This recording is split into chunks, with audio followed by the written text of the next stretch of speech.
Nag-additional na ako. Ayan yung 20 square meter na naislaban. Yan sa likod na yan, yung may mga kahoy. Yan po.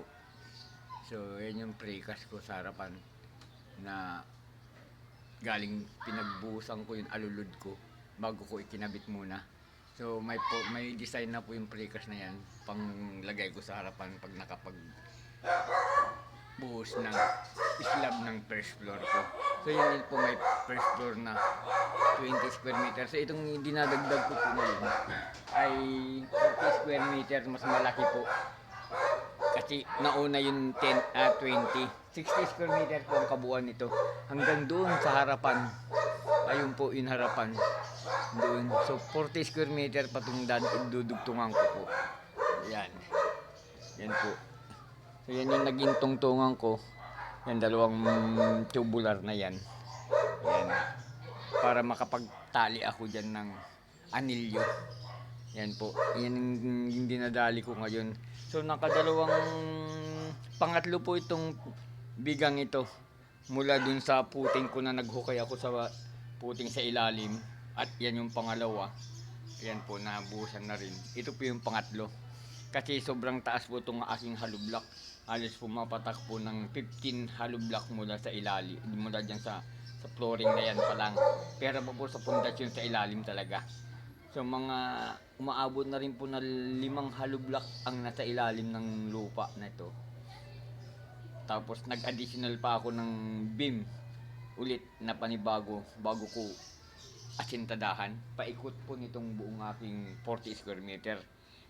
At may pa-cross sa gitna, 3 sa harapan, dyan sa gitna, at saka dito rin po. So ito, ganun din po ang mangyayari dito sa taas. So yan po. So ito po yung sentro, yung posting yan. Yan, puro mag-additional pa po ako ng poste dyan pagka-stack buhos nito sa mag-additional pa ako ng bakal. Kasi 12mm po yan na ilagay ko. Baka kahit na 1 meter ang ilalawit sa flooring nang i-additional ko para matigas po yung pinakapuno pagdating sa flooring ng aking slab. So ito po galing sa ilalim yung posting yan hanggang doon sa puting ko na bagong biga sa hinukay namin. So dito na po ako. So ito po yung dating bubong ko, tinanggal ko na. Ito yung ginagawa kong tungtungan ko ngayon dito dahil malalim nga, ayun yung silong. Yan. So ito po yung pinaka-attic niya. Parang wala pa siyang first floor pero parang meron na siyang kwarto dito sa taas ng aking bahay. So ito yung bubong ko dati, tinanggal ko. Binago ko muna, itinaas ko na para pag nag-slab ako, hindi ako mauulanan. So, wala na yung dating bubong nito. Itong aking tirahan. Ayan na, tinaas ko na muna. Temporary pa lang po yung taas niyan. Wala naman akong winelding dyan. So yun dito sa mga kantong yan, nakatali lang. At yun sa kantong yan, yan yung alulod, may alulod. Nakatali, nakatornilyo po, nakabolt. Hindi po ako nag-welding para pag in-adjust ko, madaling mag-adjust. Yan po yun akin ngayon. Yan, iniislaban 40 square meter. Ito po yung harapan. Yan. Medyo malapad po yung biga. Nagbawas ako ng 2 inches. Ginawa ko lang dati 12 kasi itong puting ilalim nito. Ginawa ko lang 10. Kasi malapad naman yung biga dito sa pangalawang biga ko mula dun sa ilalim. Yan, malapad. Nag-double beam po yan. So ito, magiging 10 lang ang bottom nito. Ayan, nagtatali pa po ako. Maganda po ang pagka-corner ko dahil sinilo ko ng gusto yung mga poste ko. Nakabaluktot po yung mga bakal ko para masilo niya itong puno ng poste. So itong posting to malaki po. Kaya lang pagdating sa flooring, pag nabuhos yung flooring, magre-reduce na po ako. So itong na-additional na bakal ko sa additional na poste ko, i-bebend ko po sa pagdating sa flooring para dumikit na dito sa original na poste. So magre-reduce ng poste pagdating sa ibabaw ng slab. Parang malapad siya dito. So itong lapad na ito, matatanaw mo lang pag nasa baba ka hanggang sa silong ng slab lang. So, reduce. Ang laki oh, nakita nyo po. Parang poste ng building na tuloy. Pero nag-additional kasi ako dito ng tubo po para sa alulod. Yan, kabilaan po yan. Pareho ang laki ng naging poste ko na nagdoble pa ang aking mga poste. Yan, magandang pagka-corner po nung poste. Na silo ng gusto yun aking dating poste na 12 mm, may 16 mm na dalawa. Yan po, sa gitna ang 16 mm. So itong aking tinagawang bagong biga ngayon, tatlong 16 mm dito naman, apat yata yung 16 mm ko dito, saka 12 mm. So mga 8 po ang linalabasan ng aking team. Ayan yung anilyo ko. Ayan pa po. Meron pa po sa taas.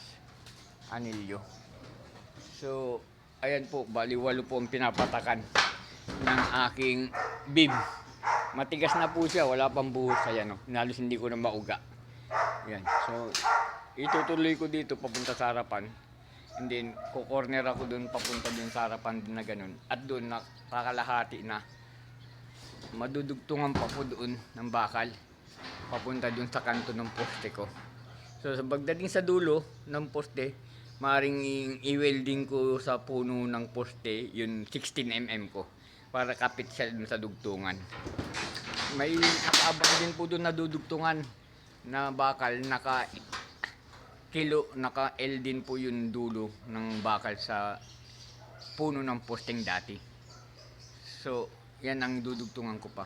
May natira pa ako pang dugtong ito. 16 mm na to ng mga natira na idudugtong ko po doon. At dito, kulang pa ng dalawa. Ayan po. Kulang pa ng dalawa sa ibabaw. Nakakapitan ng bakal ng flooring. Halimbawa, unahin ko itong buhos ng biga. May lalawit po na hindi ko bubuhusan yung dalawa sa ibabaw. So, 6 po yun mabubuhusan. Mga hanggang dito. Dito po.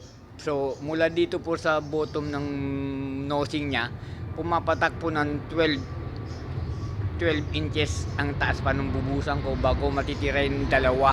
Itong dalawang ito. So, yung dalawang ito po, dito po papasok yung first flooring ng bakal.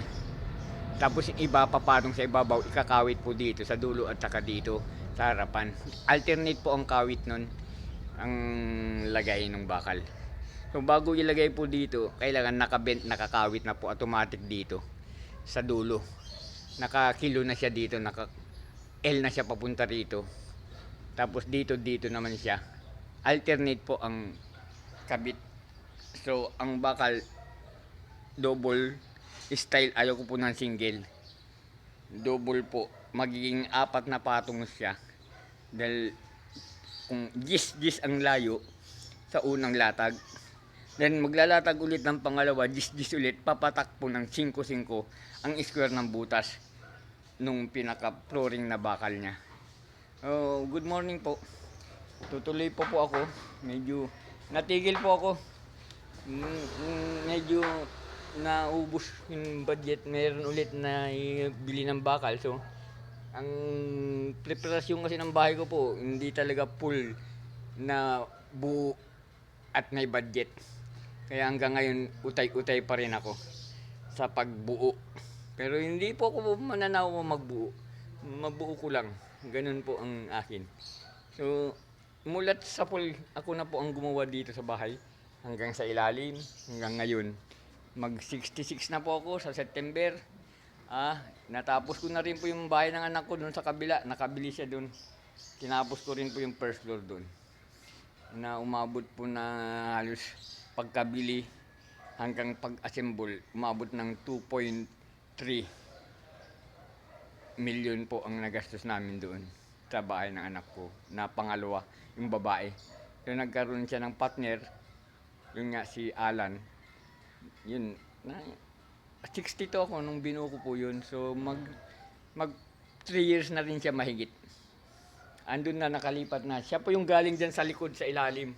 Na halos mahigit 10 taon siya dyan sa likod ng bahay ko, sa likod ng dulo na naka-slab po. Siya rin po nagpa-slab niyan. At siya rin ang tumubos niyan ng 70,000 nung nasanla ako dahil umabroad ako. Pero yun, dati 20 lang. So yun, pag-upgrading ko, dumagdag po hanggang sa nagkabit ako ng isa pang kontador ko. So naging 70, natubos. At pag slab, umubos din ako ng 100 dyan po. So, binalik niya na sa akin. Kasi ako yung mawa sa bahay niya sa kabila. Parang nag-quits lang kami nung aking manugang, nung aking pangalawang anak, yung babae. Good morning po. Good morning. Medyo natigil ako ng mga run ko. Halos mag 2 weeks na yata po, no? Oo, mag 2 weeks na. May linakad din po ako sa municipality natin tungkol sa mga papel ko. So, good morning. Morning po. Isa-isa lang po ako nito. May ginagawa ako. Ganito. Bye-bye po. Bye-bye.